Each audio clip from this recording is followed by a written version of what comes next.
dihapuskan kesalahan-kesalahannya, dikumpulkan ke surganya bersama ibu bapanya. Amin ya rabbal alamin. Mudah-mudahan bapak-bapak yang hadir di sini semua diampuni dosa-dosanya oleh Allah Subhanahu wa taala. Amin ya rabbal alamin. Karena kita bertemu kemudian berjabat tangan, apa kata Nabi? Ma min muslimaini yaltaqiyani fayatasafahani illa ghufira lahuma qabla an yatafarraqa, kata Nabi.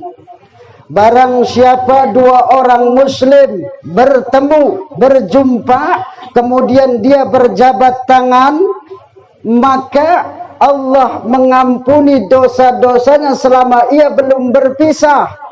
Berarti yang di sini diampuni dosa-dosanya oleh Allah Subhanahu wa taala. Kalau yang berjabat tangan, tapi ya, kalau yang tos tidak, tonjokan itu tidak, ya. Ya.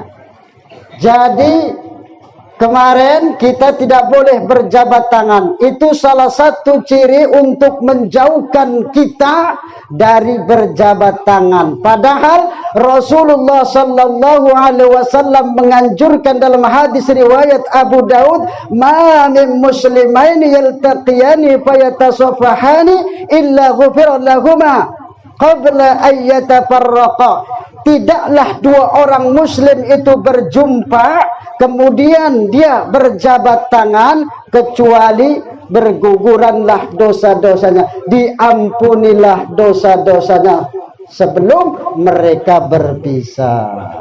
Nah itu ampun ya. Alhamdulillah. Ini kata Nabi ya, bukan kata saya ya. Karena ulama atau ustadz itu cuman menyampaikan ya. Sebetulnya jadi ustadz atau jadi kiai yang tukang ceramah, tukang khutbah itu berat sebetulnya. Ya. Kalau kita ngaji ayat 44 dari surah Al-Baqarah, surat As-Saffat ayat 2 dan 3, apa firman Allah? Atamuruna an-nasa bil birri wa tansawna anfusakum. Mengapa engkau menyuruh orang lain berbuat baik sedangkan kamu melupakan dirimu sendiri? Ya. Menyuruh orang lain banyak-banyaklah berbuat baik, tapi dia sendiri tidak berbuat baik. Khutbah Jumat, khutbah di masjid, memperingatkan orang banyak agar bertakwa, tapi yang khotibnya tidak bertakwa. Ya. Makanya kata Nabi, kelak di hari kiamat nanti orang yang tukang khutbah, orang yang tukang ceramah, apabila dia ini nyemes tukang ceramah ini, ya, ya, lagi nyemes dewek ini, ya, lagi ngomongin dewek ini, tukang ceramah, tukang khutbah, kalau dia mengatakan kemudian dia tidak melakukannya, maka kelak bibirnya digunting dengan gunting api neraka, lidahnya digunting dengan gunting api neraka. Hati-hati ya, tukang khutbah itu. Jadi sebetulnya takut kalau kita dengan ayat tersebut ya.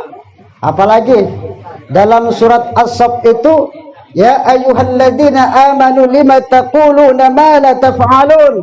Hai orang-orang beriman, mengapa engkau mengatakan apa yang engkau tidak kerjakan? Kabura maqtan 'indallahi ma la taf'alun.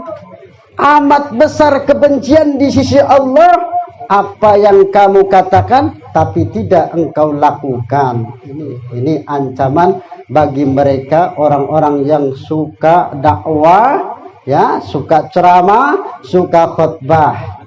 Ya, itu ini hati-hati. Kita sama-sama introspeksi diri. Tapi mudah-mudahan ada satu orang baik, ya, tak usah nagalo-galo. Sikobe jadilah yang mendapatkan hidayah dari mendengarkan ceramah, dari mendengarkan tausiah, dari mendengarkan khutbah, tidak usah nak banyak-banyak satu masjid, tak usah banyak-banyak satu kampung ini, ada satu orang saja mendengar khutbah saya, mendengar ceramah saya misalkan, itu lebih baik daripada dunia dan seisinya. Nah itu, tak usah nak banyak-banyak, sikop dulu. Mudah-mudahan karena omongan kita itu ada sikop yang dapat hidayah. Biasanya yang tadinya getah basa